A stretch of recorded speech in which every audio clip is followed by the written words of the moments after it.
काव्या आई है। काव्या काव्या हमार भैया के सार हवन रितेश जी उर्फ रानी जी। कहाँ गई ने? हाँ सीक्रेट नाम है, आज पूरा वायरल हो गया। तो काव्या जी आपको उनको इतनी गालियां देनी है ना आज। अरे एकदम मैं तो हुई हूँ। मैं चाहूंगी कि आप उनको इतनी अच्छा बहुत बहुत प्रणाम भैया, बहुत बहुत प्रणाम। मैं चाहूंगी कि रानी जी जहाँ कहीं भी हो वो मंच के पास आने की कृपा करें तो ज़्यादा बेटर रहेगा। और मैं चाहूंगी प्रशांत जी एक तिलक का कोई गीत हो जाए भैया के लिए। उसके बाद काव्या जी भी हैं, सभी गाएंगे। एक तिलक का गीत हो जाए। दिखा दीजिए ना भैया माइनर। कहाँ काव्या जी कि भैया के चम चम हर चमके लीला रे आजू तिलक चढ़ी। अब यहाँ इतने सारे कलाकार आए हो वहाँ तो यही होना है कि गह गह करे पूरा अंगना दुआर आजू तिलक चढ़ी।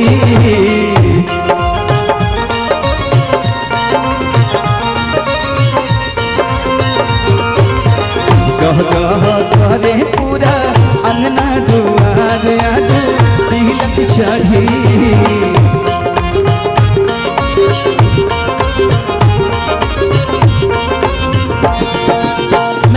मैं कब से इंतजार कर रही हूँ, साली रानी है कहाँ? एक साउंड वाले भैया थोड़ा मॉनिटर में म्यूजिशियंस की आवाज बढ़ाइए। मॉनिटर में और साइड में म्यूजिशियन की आवाज। लेकिन तिलकहरू लोग के लिए कहना है तिलक चढ़ावे तिलक कहरु अंगनावा में अइले सखी। तिलक चढ़ावे तिलक कहरु अंगनावा में अइले सखी। पके करार हीरो होंडा ना साइकिल ले अइले सखी। पके करार हीरो होंडा ना साइकिल ले अइले सखी।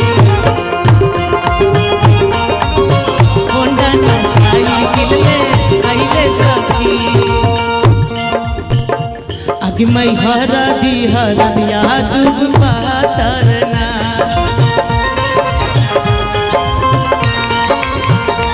आगे मैं हरदिया दूध पातरना। आगे मैं हरदिया दूध पातरना। अरे अनुपमा दीदी हरदी लगावे लिया।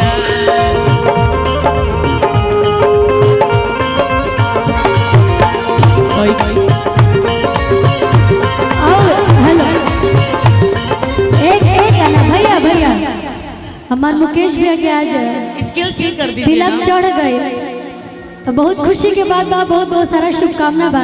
और भी बात बहुत सारा बोले को हम बात में बोलब लेकिन एक लाइन कह दे। नहीं ठीक तो था ये सी करा दीजिए। कर दीजिएगा।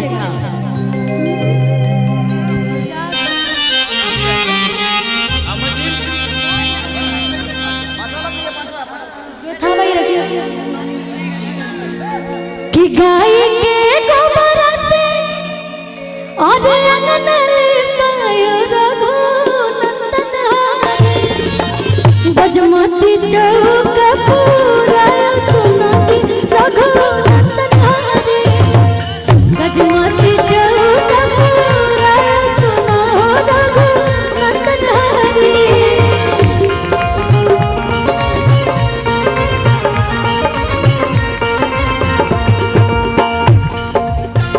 लेकिन सुनी हेलो भैया ये तिलक कहाँ से आइल बा?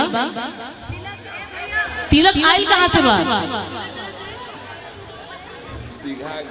दीघा घाटे से आइल बा।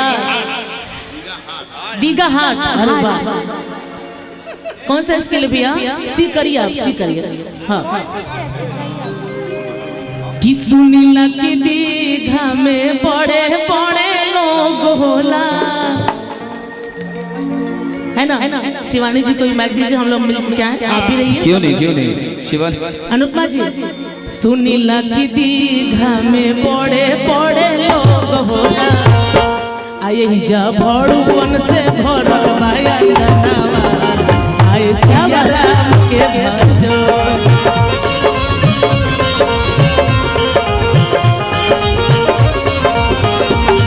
चमौगन से भरल बहया गनावा आई सिया राम के भजो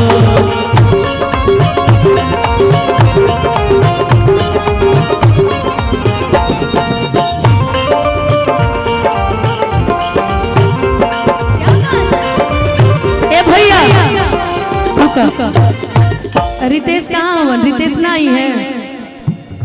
कि लाल मरचाई हल हल के पिसाई हो, कि लाल मरचाई हल हल के पिसाई हो। ए मुकेश भैया एने आई रानी खातिर एगो गाना गाया तनी हो।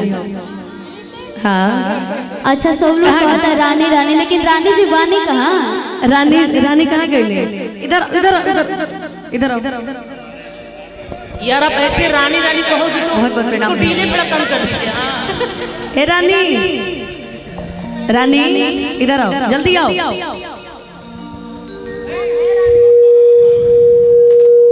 जल्दी आओ जल्दी। देखा जाए फोन ढेर फोन रख ले बड़े यार।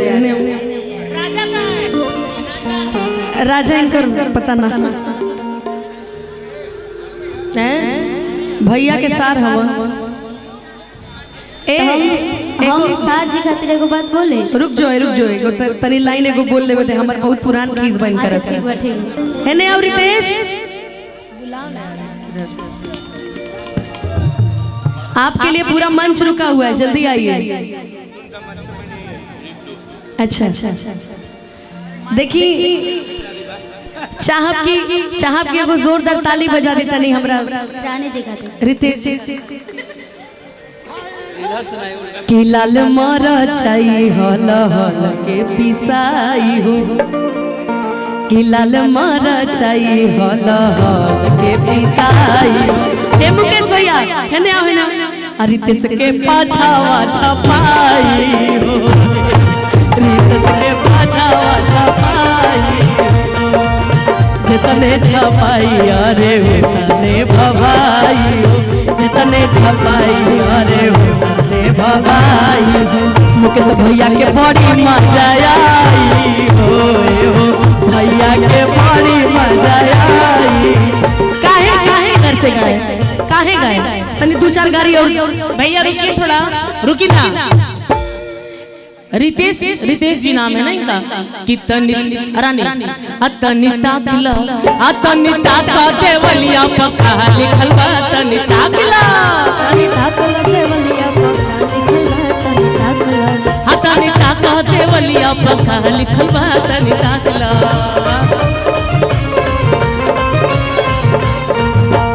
लेकिन एक मिनट सुनिए ना कि तू पकड़ल नसबंदी में तार खेत पकड़ाइल चकबंदी में तार पहिना निकल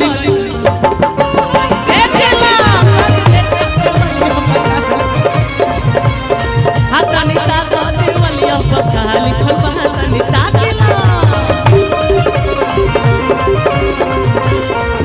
अटावार लिखल बा सोमार लिखल बा तारा बहिनी के 16 गो भातार लिखल बा। तनी ताका देवलिया पक्का लिखल बा तनी ताकला देवलिया पक्का तनी ताका देवलिया पक्का लिखल बा तनी ताकला। एगो औरी भाई हमर चंदन गावेला एगो हम गीत गाओ तने। हां गाई भैया तनी डी साफ करो, तनी डी साफ करो। स्केल चेंज मत करें, इसी में गा लिया जाता है। मुकेश भैया के भी ने बुलाओ। हेलो मुकेश जी इधर आ जाइए। जे हमने के तिलका चढ़ावे आइल बा। धरती पर जौन सबसे खराब गाड़ी होई नु उ आज रितेश के दी हो।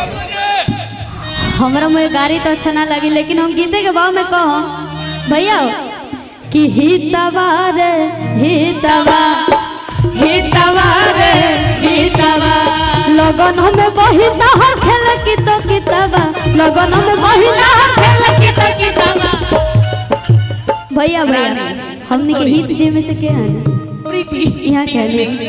हित जी बोल सकता नहीं जाना, मतलब हित बोल सकता नहीं जाना। तिलक चढ़ावे वालों भीम हिंका के कुछ भी बोल सकता नहीं। कुछ बोल सॉरी मंच है भैया। भैया कैसन सॉरी भैया के सार हवन कैसन सॉरी।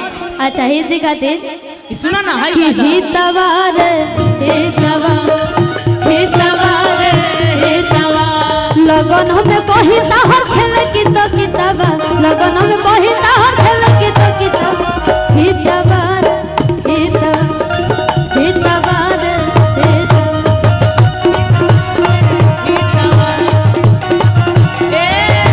अच्छा काव्या दी बोला बोला सबे बोला कह दिया तो हमरो पहले दया आ रहा लेकिन अब दया नहीं किया हुआ हम कहा सब लोग मिल के कह रहे थे थोड़ा हमको दया आ गया था लेकिन भाई एकता में ताकत होला अकेले हम मैंने से हो जाए तो हम हो लड़की से बड़ी का लड़की और नहीं नहीं ना ना आज कोई पैरवी काम नहीं करेगा इनका कहो कि हथिया हथिया सोर कोइला हथिया हथिया सोर कोइला हथिया हथिया सोर कोइला कतो ना ले आइला हो तोरा बहिन के सोटा मारो नौवा हसैला हो तोरा बहिन के सोटा मारो नौवा हसैला हो तोरा बहिन के सोटा भैया अब हम क्या गायो तब रुकी भैया ए रीति से तोहर बहिनी खिलाड़ी ए रीति से तोहर बहिनी खिलाड़ी हाय राम रोकेली मोटर गाड़ी हाय राम रोकेली मोटर गाड़ी और सुनी आवारा के देली गवारा के देली हिंदू के छोड़ो मुसलमानों के देली हिंदू के और इतने ना गया में साया थी हली उघारी गया में साया थी हली उघारी हाय राम